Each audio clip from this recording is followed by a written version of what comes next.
Elle a mis plus de 4 mois avant de se rendre compte qu'elle n'aimait pas trop l'idée d'être en couple avec son mec. Alors, ça n'empêche pas.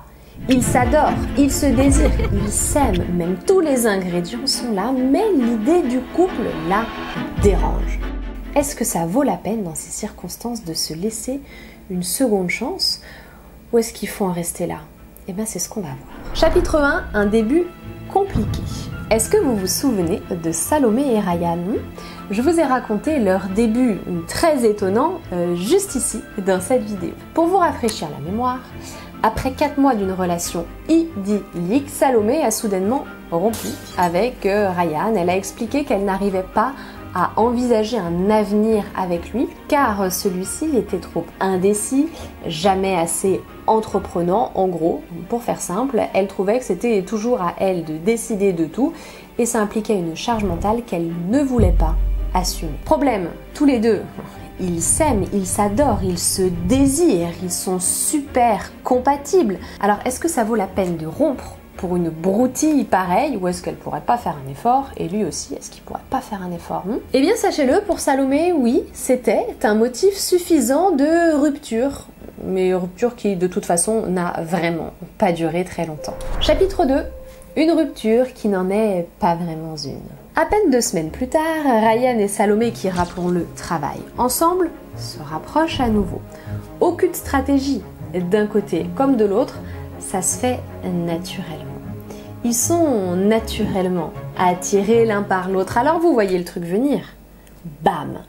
Ils succombent et ils se retrouvent à nouveau chez Ryan. Impossible de se résister, ils s'entendent beaucoup trop bien dans la vraie vie, comme au lit.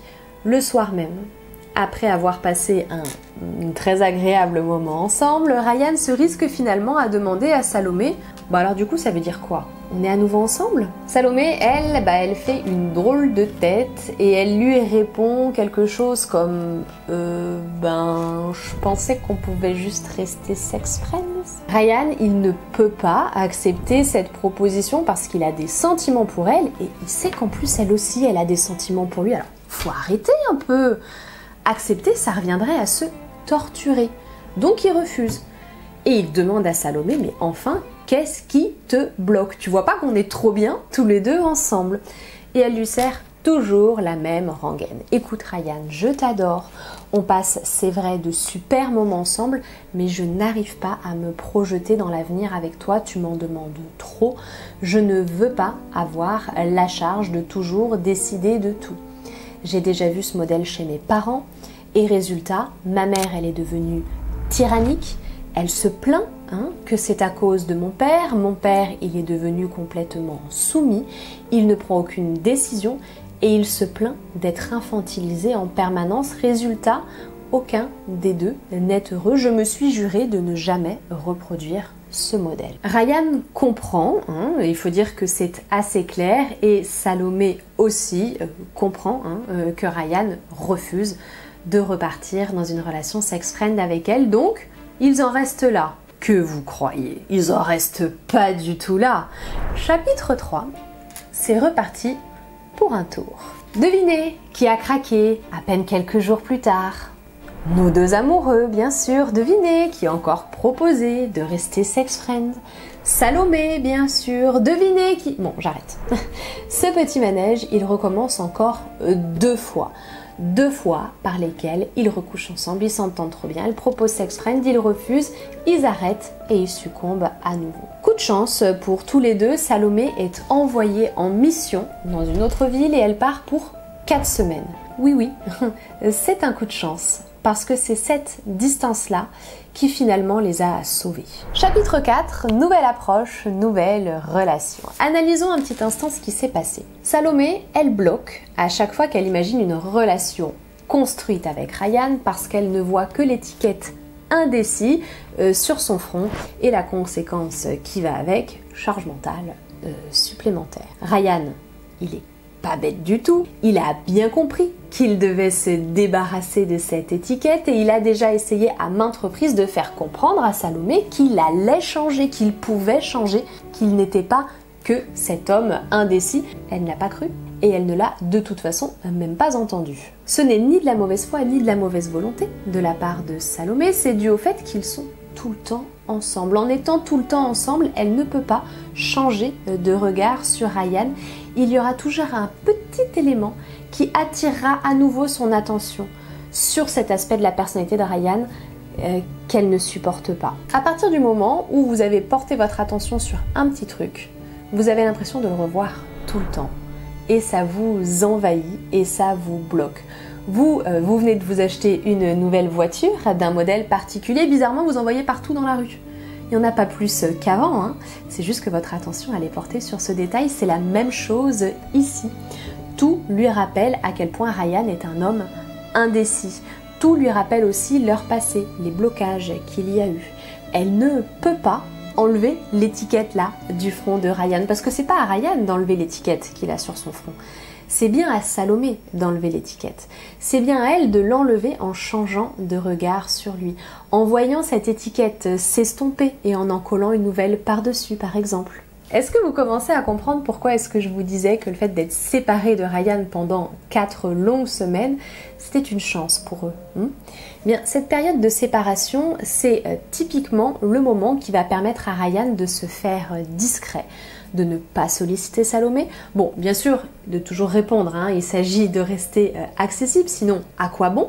Mais c'est typiquement cette période qui va permettre à Ryan de réactiver chez Salomé le manque. Et le manque, eh ben, il active les souvenirs agréables, les souvenirs positifs. Et c'est ça qu'il veut, c'est faire grossir les souvenirs de Salomé, les souvenirs positifs. Il veut qu'ils prennent plus de place, plus d'ampleur, qu'ils l'envahissent au point que toutes ces petites pensées parasites sur « ouais, Ryan, il est toujours indécis », elles se fassent toutes petites. Si bien que quand elle rentre, Salomé, elle a hâte de retrouver Ryan, le Ryan qui lui a manqué, pas le Ryan qui lui causait des tracas parce que le pauvre était pas assez décidé. C'est là que tout s'est joué pour Ryan, il fallait lui montrer qu'il avait changé, non pas lui dire, lui montrer. Il n'a rien dit, il s'est contenté de faire. Bon, je vous passe les détails, c'était cousu de fil blanc de toute façon, il se rapproche à nouveau et bam bam bam se passe ce qu'il doit se passer. Là, Ryan change un truc. Premièrement, il accepte de voir Salomé sans poser de questions sur leur relation. Ça dure quelques semaines durant lesquelles il ne demande pas où ils en sont, qui ils sont l'un pour l'autre, il ne colle aucune nouvelle étiquette sur leur relation. Pas de couple, pas de sex friend, rien. On reprend comme ça était le cas au tout début. À savoir, on se voit, on profite, on passe du bon temps et on se pose pas de questions. Jusque-là, il a tout bon. Et il fait encore mieux.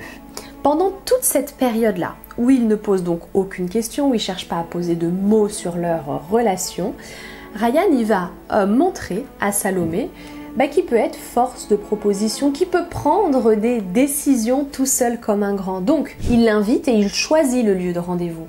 Il choisit l'activité. Parfois même, il propose la date, il s'affirme.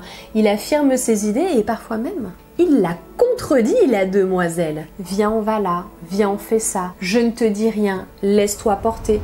Écoute, Salomé, je suis pas d'accord avec toi. Ah ouais, tu choisis ça? Oh moi, je vais plutôt tester ça, tu sais quoi? Et là, ça change tout. Ça change tout parce que très naturellement, il impose cette nouvelle vision de lui. Salomé s'en accommode, au point même, si elle n'y réfléchit pas, d'en oublier qu'elle reprochait à Ryan d'être tout l'inverse de ce dont il fait preuve actuellement. Bon, et devinez quoi? Étrangement, depuis ce jour, Salomé n'a plus du tout bloqué. Ils sont naturellement passés de couple qui n'a pas officialisé à couple qui a officialisé. Tout s'est fait tout seul, comme ça aurait pu se faire depuis le tout début finalement, mais écoutez, heureusement ça a fini par arriver. L'histoire ne dit pas encore s'ils vécurent heureux et eurent plein d'enfants, mais à l'heure actuelle, ils sont heureux et ils sont bien tous les deux.